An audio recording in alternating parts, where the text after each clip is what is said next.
If you're a woman on a path of awakening, healing, and transformation, have you ever wondered why, after years of healing work, you still find yourself feeling kind of doubtful, afraid, you get triggered, you find yourself hesitant, you're not quite ready to take the next step, especially toward what you really, really want?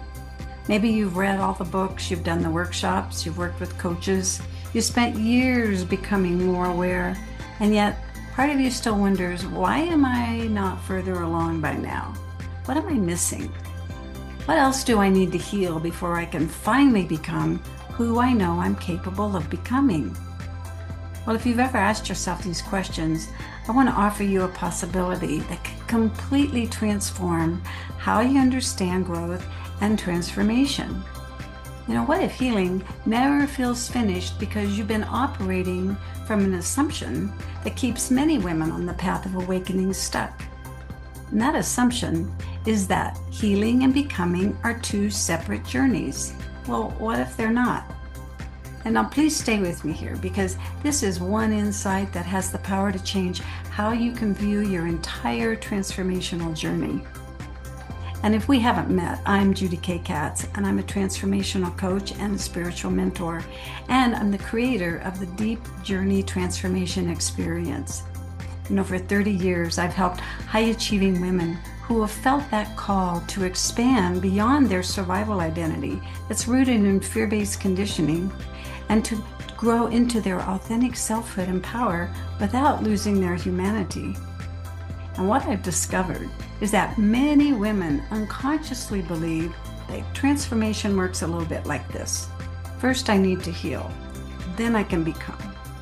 Well, first, if I heal enough, if I find everything that's not right, well, then I'll feel confident, then I can trust myself, then I can be visible, then I can create the life I truly want. But what if that's just not actually exactly how transformation works? What if healing and becoming are not two separate journeys? What if they are all one process? And to understand this, I'd like to use a metaphor that has really guided much of my work over the years. I'd invite you to just imagine a tree and its entire underground root system. And I'm having the soil be represented by the source of life itself, the very creative life force in which all growth emerges from.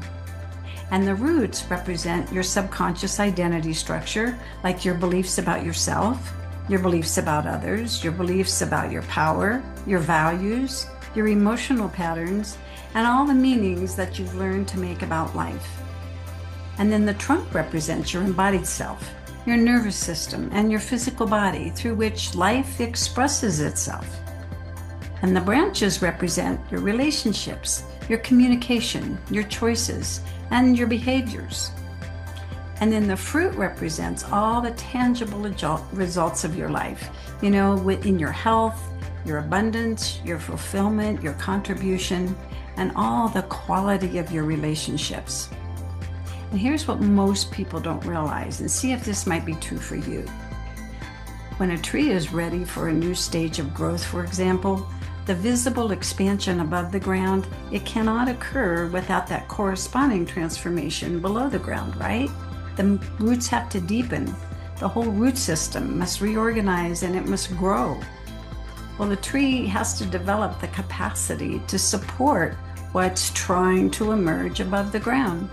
Well, transformation works the same way. Many women feel a desire emerging, a desire to be seen, to speak their truth, to create something meaningful, to experience deeper love, to become more fully themselves. Well, that desire is the signal that growth is wanting to occur. And have you ever noticed this, that as soon as that desire appears, well, something else often becomes very felt and very visible. Something like you feel fear and self-doubt. Those old beliefs, if I'm not good enough, begin to surface. You have these emotional triggers, your nervous system gets activated. Well, many women assume that fear means that they just need more healing before they can move forward. So they place all their attention on what still needs to heal, right? Well, for many, they pay their attention on the part that involves getting rid of emotional pain and then releasing it from their body, and understandably so. But what if that's not really the whole picture of what's really happening? What if the desire is illuminating that entire root system that's no longer aligned with who you're becoming? And here's the deeper truth. Desire was never meant to be separate from the patterns that it illuminates. Please hear that. It was meant to reveal them. The desire, the fear, the shadow, and the transformation, they're all part of the same unfolding process of becoming more fully yourself. You see, the desire to be seen, well, it reveals the belief that it's not safe to be seen, for example. The desire for authentic love, it can reveal fears of abandonment or rejection.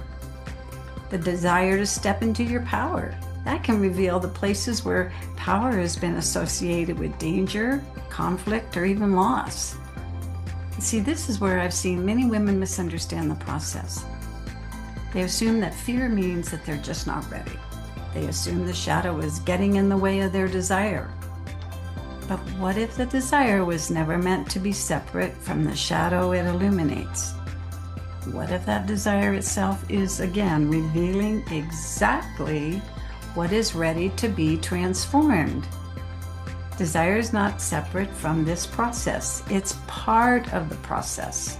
It's the light that illuminates what's ready to be integrated next. It's that whisper of becoming. And it's perhaps the very reason that these patterns are becoming visible is not because something's wrong with you. It's because something authentic is trying to emerge through you. This is why healing and becoming are all part of one process. And so as this tree expands, then the roots reorganize.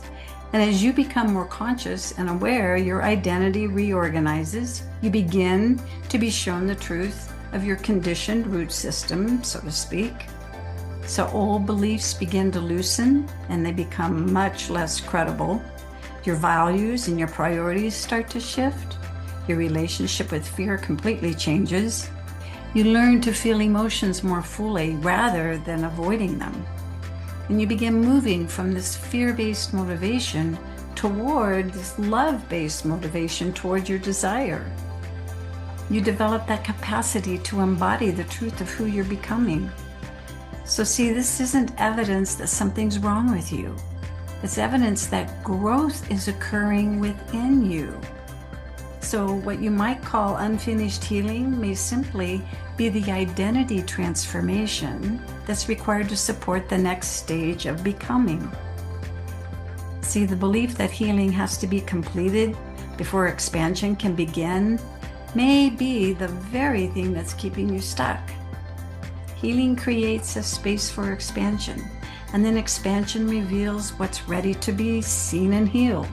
And then the spiral continues, not because you're broken, but because you are becoming. This is the hidden assumption that just keeps so many of us stuck. The belief that healing must be completed before expansion can begin, like two separate things. But healing and expansion are not separate processes. Expansion, again, reveals what healing is ready to address. Healing creates the space for further expansion. And then expansion reveals another layer. Healing integrates it. Expansion continues. This is not a straight line. It's a spiral. And once you can really understand that, you stop interpreting doubt and fear as failure. You can stop seeing discomfort as proof that something's still wrong. You can begin recognizing it as part of the process of becoming. So if you've been wondering why healing never seems finished, well, perhaps because healing was never meant to be completed before you begin becoming. Becoming is the very thing that reveals what's ready to address next. So nothing is wrong with you. You are simply expanding beyond the identity that you learned to survive through. So I invite you into a reflective practice, and I'm giving you a couple of questions to begin pondering. So the first question I would ask you to ponder and reflect on is, what is one area of your life where you might be realizing that healing and becoming are happening at the same time? What is that desire that your restlessness and your doubt and your hesitation are really connected to? You know, an example again, the desire to step into your power. It can reveal all the places where power has been associated with danger and conflict or loss, and where you, your identity, has believed you are powerless. So I invite you to please share your reflections below or in your journal. I would just so love to hear from you. Let's have that authentic conversation about, well, becoming versus achieving. So I want to thank you so much for watching. I want to thank you so much for the inner work that you're doing. And just know, you are becoming, you are authentic, you are truly a treasure to behold. So until next time, bye for now.